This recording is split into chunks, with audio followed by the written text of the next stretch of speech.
इनको शर्म आनी चाहिए। एक तो जाली फार्म्स बैठे हुए हैं। मैं बात कर रहा था क्योंकि वो फूड शुगरी आइटम की बात हो रही है, शुगर क्योंकि बीमारियां मोटापा हो रहा है, ये इसको हालांकि हुकूमत का फर्ज होता है कि सेहत के बारे में अपने गरीबों का सोचे, अपने मुल्क का सोचे। ये उल्टा है कि बजाय दूसरी चीज़ों पर टैक्स लगाते हैं। जो शुगरी आइटम है, जो 78% उसका सर्वे है कि शुगरी आइटमों पे ड्यूटी लगनी चाहिए, वो उस पर नहीं लगाते। फिर हमारी जो ऑर्गेनिक फूड थी, हमारी जो असली फूड थी, उसका बेड़ा एग्रीकल्चर का इन्होंने बेड़ा गर्क कर दिया है।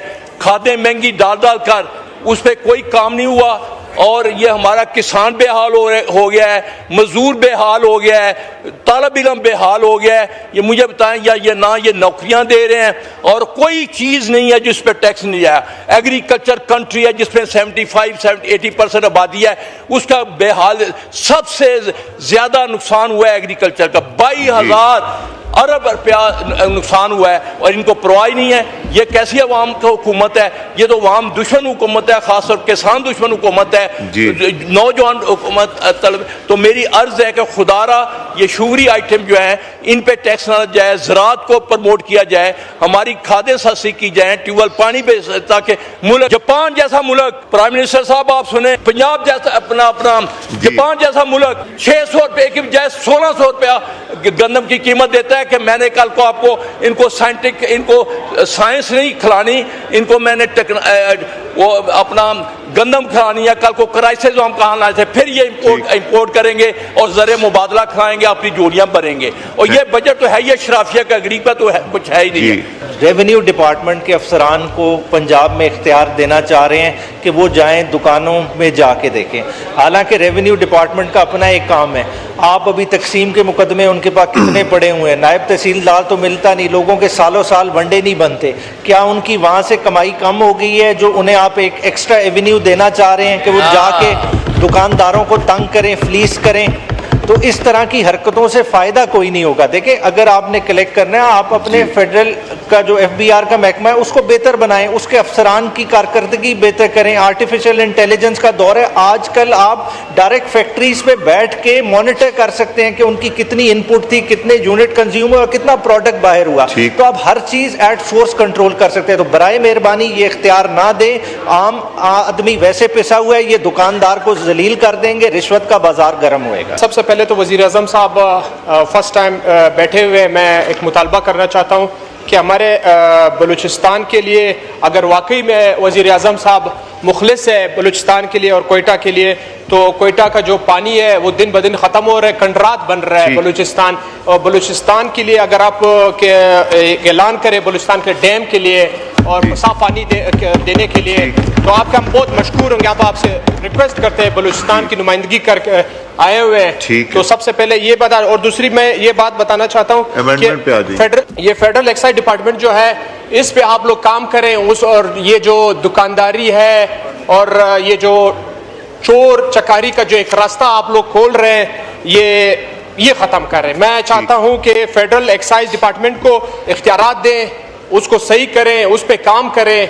इसके बावजूद कि अगर सूबे में लोग जाएंगे, दुकानदारों को तंग करेंगे, उसको चोरी चकारी का एक और रास्ता खोले। जैसे आप मैंने पहले बात की थी, जो बॉडी चेंज पे गाड़ियों पे, वो भी एक चोरी का एक रास्ता खुल जाता है कि ये जो करप्शन का, तो ये नहीं होना चाहिए। और मैं एक वज़ीर आज़म साहब बैठे हुए, NFC अवार्ड को बढ़ाया जाए बलूचिस्तान का। आपको बलूचिस्तान का अमान का हवाले से पता है कि कितना हालात खराब। सर, मौका मिल गया, वज़ीर आज़म साहब पहले बैठे, फर्स्ट टाइम बैठे हुए हैं, तो उसे भी दे दीजिएगा, कन्वे कर दूंगा। सर, इन अमेंडमेंट्स में जब स्लैब्स की बात आती है, जब FBR का रोल आता है, जब टैक्सेस की बात आती है, तो मेन बेनिफिशियरी जो है वो कारखानेदार इंडस्ट्रियलिस्ट है। अब जब लेबर्स की बात आती है, सोशल कंप्लायंस है। सोशल कंप्लायंस में ऑब्लिगेटरी है कि मजदूर वो जो आपके खून पसीना अपना कुर्बान करके एक रियासत को सब कुछ देता है, उसके हवाले से prior to cold war agent system था। अब जो है एक नई इस्तिलाह इंट्रोड्यूस हो गई है जिससे मजदूर के बेसिक जो फंडामेंटल्स है उनको वायलेट किया जा रहा है। मजदूर का कोई पुरसाने हाल नहीं है।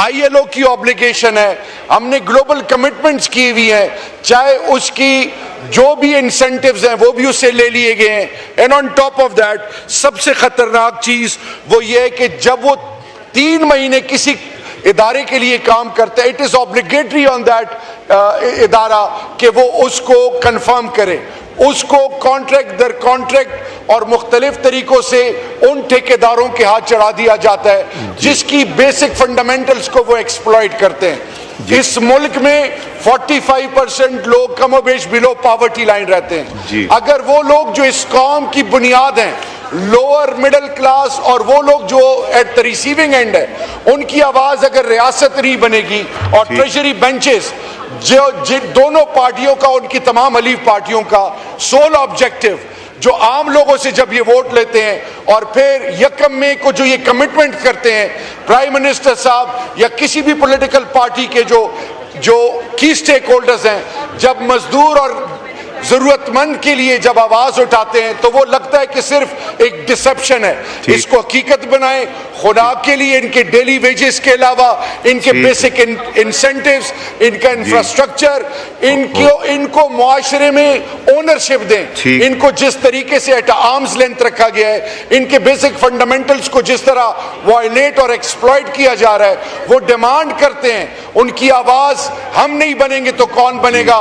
मेरी कंसर्न स्टेक होल्डर से क्लियर रिक्वेस्ट है कि खुदा के लिए पाकिस्तान के मजदूर पर रहम करें और उसका हक दें। जो सबसे पहले हमारे पास राइस है जी, राइस हम बहुत ज़्यादा अपने घर पे उगाते हैं and we are one of the major exporters in the world. So इसमें इंपोर्ट करने के लिए जो ड्यूटीज़ हैं राइस की, जिस तरह हाश ब्राउन राइस है, इसको हम रेज कर रहे हैं 12 to 15% के। We need to protect our local farmers. Why is this the case कि हम खुद इतना प्रोड्यूस करते हैं, एक्सपोर्ट करते हैं, तो ये यहाँ पर we need to raise these. इसके अंदर चाहे वो बासमती है, चाहे वो ब्रोकन राइस है। और जहाँ पर सवाल है जी, जो ट्रैक्टर्स हैं 130 किलोवाट्स पावर के और उसके above, this is very important sir कि इसकी ड्यूटी को जीरो किया जाए। हम इसमें लोकल मैन्युफैक्चरर्स जो हैं ट्रैक्टर्स के, उनका इसमें कोई नुकसान नहीं है, क्योंकि इस कैपेसिटी का जो ट्रैक्टर है पाकिस्तान में बनता ही नहीं है। जिस किस्म की चीज़ की हमें ज़रूरत है, जो हमारे फार्मर्स का नुकसान हो रहा है, जिस किस्म का हमारा टॉप सॉइल के अंदर लॉस हो रहा है, हमें इसको इस पावर के ट्रैक्टर्स चाहिए मशीनरी को रन करने के लिए, और ये हमारे यहाँ नहीं बनते।